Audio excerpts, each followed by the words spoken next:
নমস্কাৰ। আজি মই দশমমান শ্ৰেণীৰ সাধাৰণ গণিতৰ ত্ৰিভুজ চেপ্টাৰটোৰ বিষয়ে আলোচনা কৰিম। চেপ্টাৰটোত আৰম্ভ কৰাৰ আগত মই এটা কথা জানিব লাগিব, সদিশৰ ধাৰণা। সদিশ মানে কি? তোমালোকে আগতে এটা কথা পাইছিলা, সৰ্বসম। সৰ্বসম এতিয়া সৰ্বসম আৰু সদিশ পাৰ্থক্যটো মই সেইটো পৰা জানিব কি জানিম, সৰ্বসম আৰু সদিশৰ মাজৰ যিটো পাৰ্থক্য তাক জানিম। সৰ্বসম আৰু এতিয়া আছে সদিশ।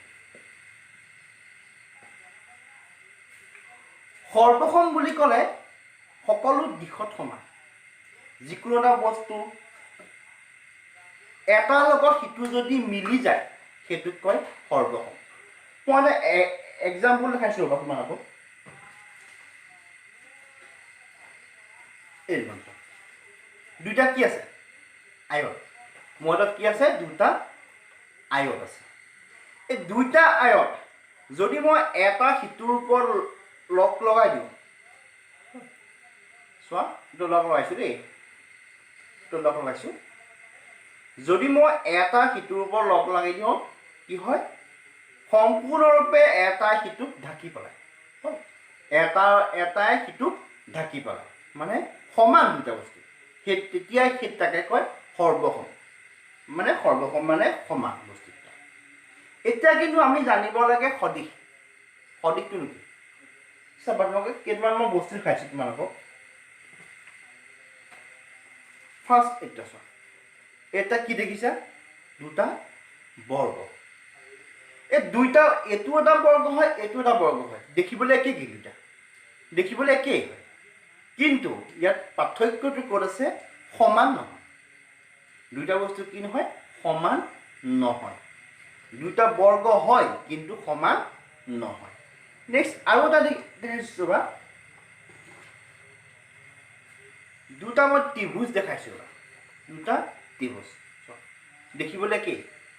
এইটো এটা এই ত্ৰিভুজটো, সৰু ত্ৰিভুজটো আৰু ডাঙৰ ত্ৰিভুজটো, দুইটা ত্ৰিভুজ দেখিবলৈ একেই হৈছে। তিনিটা কোণ দেখিবলৈ সমান সমান লাগিছে, কিন্তু কি হৈছে? ত্ৰিভুজ দুটা আকাৰকেইটা সমান নহয়। এইটো আকাৰ সৰু আৰু এইটো আকাৰ কি হয়? ডাঙৰ। নেক্সট আৰু এটা বস্তু মই দেখাইছোঁ, এবাৰ দেখাইছোঁ বৃত্ত। দুটা বৃত্ত দেখাইছোঁ। এইটো বৃত্ত, এইটো বৃত্ত। দেখিবলৈতো একে হয় দুইটা বৃত্ত, কিন্তু পাৰ্থক্যটো আমি ক'ত পালোঁ? সমান নহয়। দেখিবলৈ একে হয় কিন্তু সমান নহয়।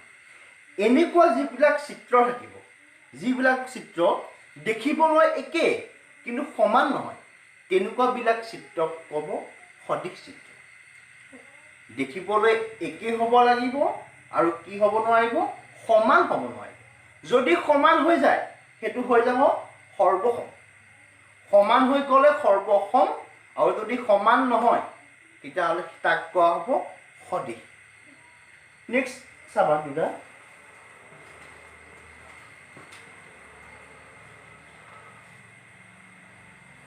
এতিয়া মই দুটা বেলেগ বেলেগ ত্ৰিভুজ লৈছোঁ। এইটো এটা ত্ৰিভুজ হয়, এইটো এটা ত্ৰিভুজ হয়। দুইটা ত্ৰিভুজত পাৰ্থক্য বহুত আছে।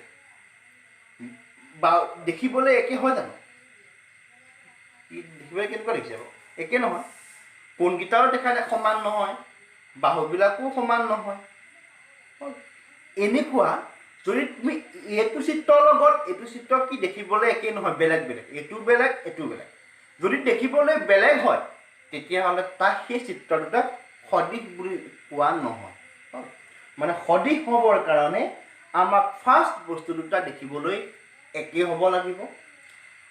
বস্তু দুটা একে হোৱাৰ পিছত যদি সমান হৈ যায় সেইটো হৈ যাব সৰ্বসম। যদি সমান নহয় তেতিয়াহ'লে তাক কোৱা হ'ব সদিশ। ভালদৰে বুজি পালাই। তোমালোকে ইয়াৰ পৰা সদিশ আৰু সৰ্বসমৰ যিটো পাৰ্থক্য আৰু সদিশৰ ধাৰণাটোৰ বিষয়ে ভালদৰে নিশ্চয় বুজি পালা।